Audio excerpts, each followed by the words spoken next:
Di ruang bawah tanah, Pennywise sang badut raksasa tiba-tiba melilit tubuh seorang pemuda dengan tangan panjangnya dan mengarahkan duri tajam di ujung tangannya ke dagu korban. Saat Pennywise membuka mulutnya yang sangat lebar, penuh gigi-gigi tajam dan siap menerkam, sebuah batu tiba-tiba menghantamnya dari samping, dilempar oleh teman si pemuda.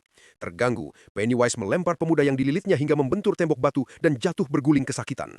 Ketika temannya hendak melempar batu lagi, Pennywise menghipnotisnya dengan cahaya merah terang dari mulutnya. Cahaya itu memaksa pemuda itu membuka mulut lebar, matanya memutih, tubuhnya terangkat ke udara tanpa daya, menatap ke dalam mulut Pennywise yang menganga dan penuh gigi-gigi tajam. Tiba-tiba, seorang teman lain melemparkan tombak yang menancap tepat ke dalam mulut sang badut, membuat Pennywise meraung kesakitan dan memuntahkan darah oranye sebelum tersungkur ke belakang. Marah, Pennywise membalas dengan menusukkan tangan berduri ke punggung pemuda yang melempar tombak hingga tembus, mengangkat tubuhnya tinggi-tinggi, lalu melemparkannya keras ke dalam sebuah gua besar. Teman-temannya segera berlari masuk ke gua untuk menolong, melihat perut pemuda itu yang kini berlubang besar. Sementara itu, Pennywise mencoba memasuki gua tetapi terhalang, menghantam-hantam mulut gua dengan amarah. Mereka mengambil jalur lain di dalam gua dan keluar dari sisi lain, lalu bersembunyi sambil mengecek kondisi teman mereka. Mereka bersiap melarikan diri ketika Pennywise kembali mengejar. Kini berubah menjadi wujud raksasa menyerupai laba-laba, bergerak cepat dan menutup jalan keluar. Makhluk itu merayap maju sementara mereka berjalan mundur ketakutan. Salah satu dari mereka kemudian menghina Pennywise, menyebutnya, "Kau hanyalah badut!"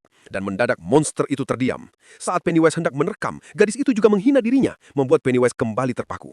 Mereka menyadari kelemahannya, ejekan. Setiap kali mereka dihina, gerakan Pennywise berhenti. Maka satu persatu mereka semua mulai menghina Pennywise dengan lantang, membuat kepalanya berubah-ubah menjadi berbagai wajah orang lain. Tubuh laba-labanya mundur perlahan, sementara mereka maju mendesaknya sambil terus berteriak mengejek.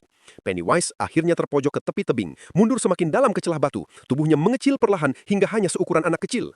Seorang pemuda maju, menarik salah satu tangan Pennywise yang berduri hingga putus dan darah memancar. Pennywise terus menyusut hingga sebesar bayi, tergeletak dengan kepala gepeng seolah tanpa tengkorak. Salah satu dari mereka mengulurkan tangan, menahan tiga tangan kecil Pennywise yang berusaha menolak, lalu memasukkan tangannya ke dalam dada sang monster dan mencabut jantungnya yang masih berdetak keras.